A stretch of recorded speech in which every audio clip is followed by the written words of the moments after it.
saudara, warga di Gorontalo beramai-ramai mendapatkan kue walimah yang diarak menggunakan mobil.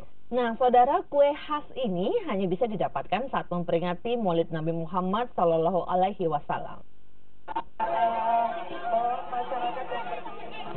Beginilah kemeriahan dalam peringati Maulid Nabi Muhammad Shallallahu Alaihi Wasallam di kota Gorontalo. Sejumlah warga, mulai dari anak-anak hingga orang dewasa, berebutan untuk mendapatkan kue yang diarak menggunakan mobil usai mengikuti Festival Pesona Religi Parade Walimah 2018. Bahkan demi mendapatkan kue walimah, beberapa warga nekat naik ke atas mobil. Kue yang diarak menggunakan mobil ini disebut kue walimah karena hanya bisa didapatkan di setiap peringatan Maulid Nabi Muhammad Shallallahu Alaihi Wasallam.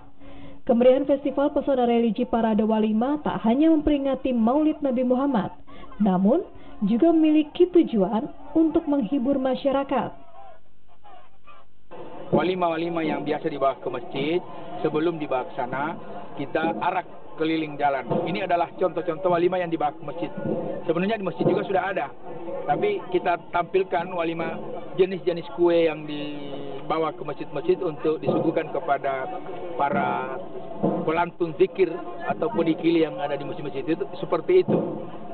Dengan adanya Festival Pesona Religi Parade Walimah ini, diharapkan bisa mendatangkan wisatawan lokal maupun wisatawan asing untuk datang ke kota Gorontalo. Mamat Keida, Kompas TV, Kota Gorontalo.